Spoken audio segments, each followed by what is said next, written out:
Gold, trusted gold buyers. మీరు తాకట్టు పెట్టిన బంగారాన్ని విడిపించి ఈ రోజు ఉన్న మార్కెట్ ధరకు కొనబడను.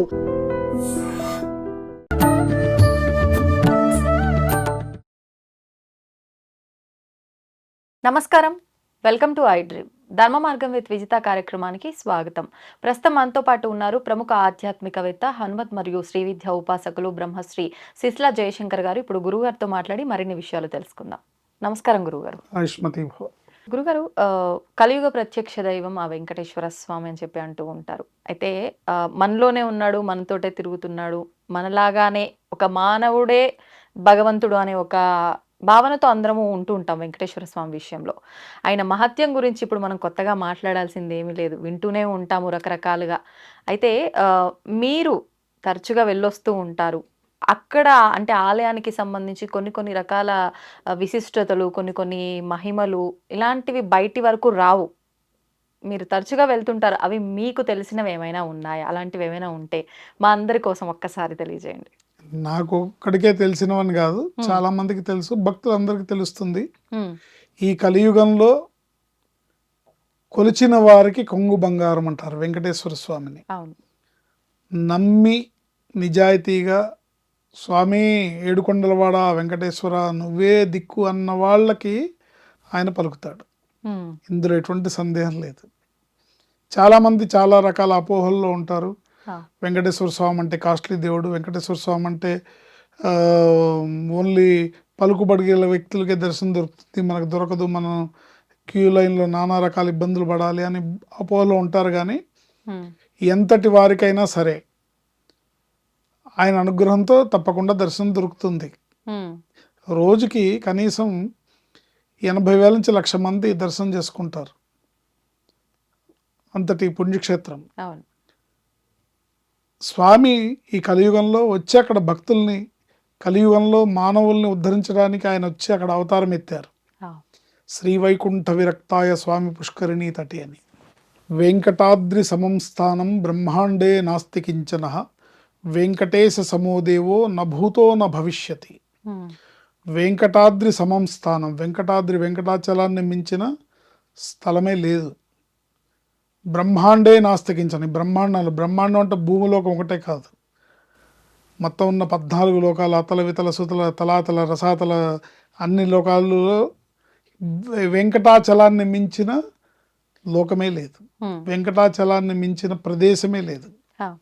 వెంకటాద్రి సమం స్థానం బ్రహ్మాండే నాస్తికించన వెంకటేశ సమోదేవో నభూతో న భవిష్యతి. వెంకటేశ్వర స్వామితో సమానమైన దేవత నభూతో న భవిష్యతి అంటే ఇంతకు ముందు లేరు, ఇక ముందు రారు. అంటే సర్వదేవతా స్వరూపం, అది సర్వదేవతా స్వరూపం. అంది వెంకటేశ్వర స్వామి, వెంకటేశ్వరుడు అనే పదాన్ని విశ్లేషిస్తే మీకు అందులోనే అర్థం ఉంటుంది. వెనకటి ఈశ్వర స్వామి అని కూడా అనుకోవచ్చు. అంటే ఈశ్వరుడే, ఎప్పటి నుంచో ఉన్న ఈశ్వరుడే ఈ వెంకటేశ్వరుడు. వేం కట, వేం అంటే అమృత బీజం, పాపాల్ని తన అమృతతుల్యమైన రూపంతో పాపాలని పరిహరించేవాడు. వేం కట పాపాలని హరించేవాడు, పాపాలు తీసేసేవాడు, కష్టాలని తీసేసేవాడు, నష్టాలని తీసేసేవాడు. ఆయన్ని ఒకళ్ళని రక్షించేవాడే కానీ ఒకళ్ళని శిక్షించేవాడు కాదు. నువ్వే దిక్కు అనుకున్న వాళ్ళకి అద్భుతమైన నిదర్శనంగా ఈ కలియుగంలో నిలబడతాడు స్వామి. అయితే ఆయన దర్శనం లభించాలంటే మటుకు మనస్ఫూర్తిగా మనసుని ఆయన పాదాల దగ్గర లగ్నం చేసి ఆయన భక్తుడికి దర్శనమిస్తారు. ఆయన భక్తి లేని వాళ్ళకి కానీ, అర్హత లేని వాళ్ళకి కానీ, వాళ్ళు ఎంత పెద్దవాళ్ళైనా దర్శనం లభించదు. నాకు తెలిసిన ఆయన ఉన్నారు. ఆయన ప్రైమ్ మినిస్టర్తో ప్రోటోకాల్, అంటే ప్రైమ్ మినిస్టర్, సెంట్రల్ హోమ్ మినిస్టర్తో ప్రోటోకాల్ దర్శనానికి వెళ్ళి నాకు ఈ దర్శనం వద్దని రూమ్లో కూర్చున్నావా ఆయన ఉన్నాడు. అంటే అర్హత లేదు. అయ్యా, అంటే అక్కడ వరకు వెళ్ళి రూమ్లో కూర్చొని నాకు వద్దులే దర్శనం అని వెళ్లకుండా ఉన్నాడు. అంటే ఇదంతా భగవంతుడి మాయ, మాయ అంతే.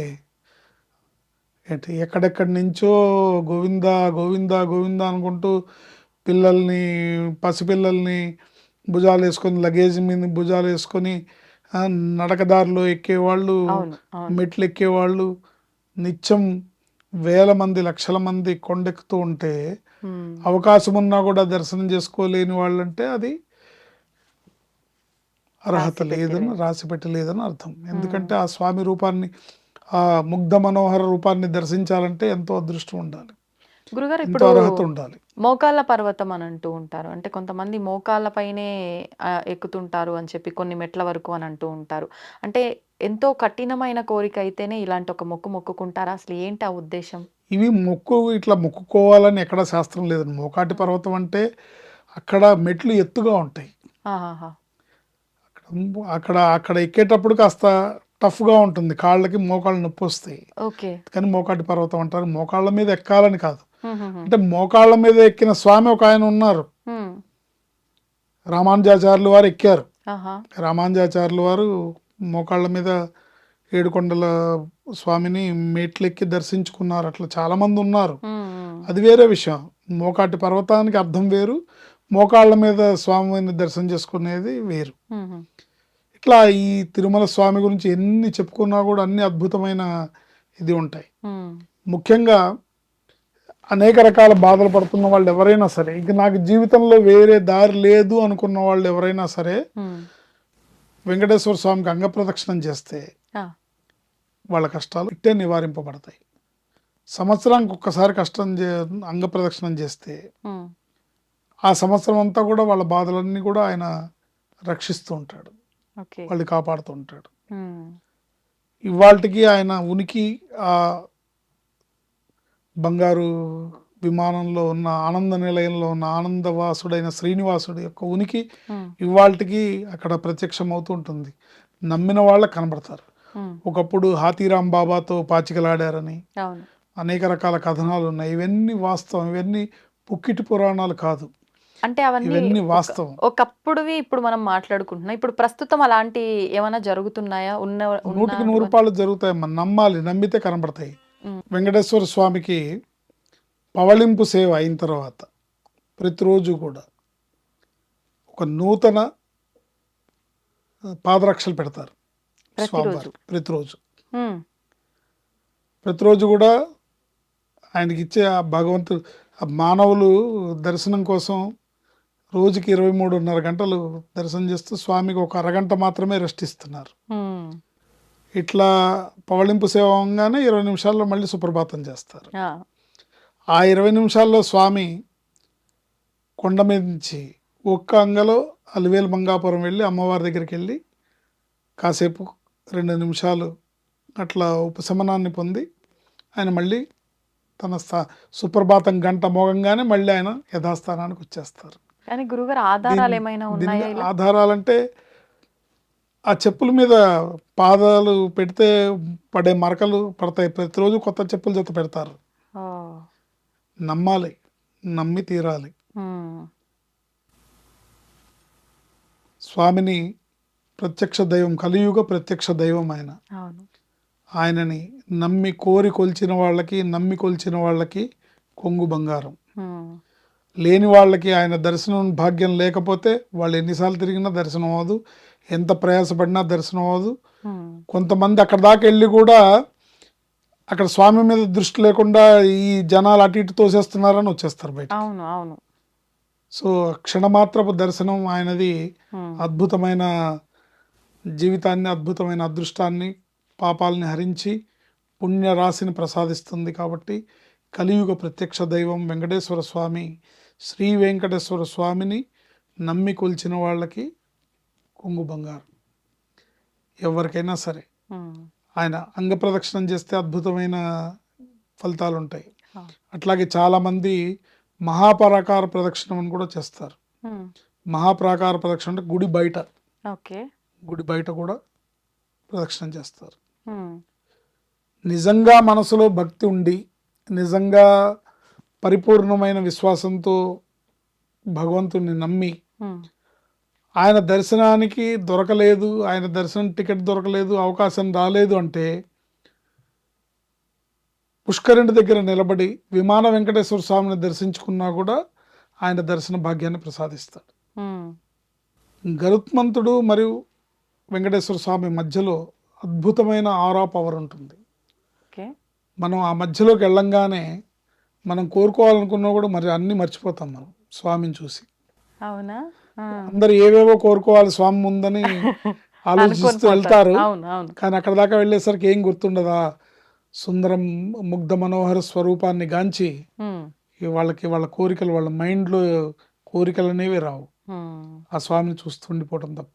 చూస్తేనే చాలు, అవును. స్వామిని చూస్తేనే చాలు. ఆయన ప్రతి ఒక్క భక్తుడి యొక్క, అంటే జీవాత్మ పరమాత్మ, ఉమ్, మనలో ఉన్న జీవాత్మే ఆ పరమాత్మ యొక్క అంశ కాబట్టి ఆయన ప్రతి ఒక్కరికి దర్శనం చేసుకున్న ప్రతి ఒక్కరికి తన అదృష్ట భాగ్యాన్ని, తన దర్శన భాగ్యాన్ని, తన ఆశీర్వాద భాగ్యాన్ని ప్రసాదించి ఉమ్, ఆశీర్వదించి పంపిస్తారు. చాలామంది అనుకుంటారు వెంకటేశ్వర స్వామి కాస్ట్లీ దేవుడు, డబ్బున్న వాళ్ళకి మాత్రమే అని. కాదు, ఉమ్, నానా రకాల ప్రయాసలు పడి వచ్చే భక్తులంటే ఆయనకి చాలా ఇష్టం. ఉహుం.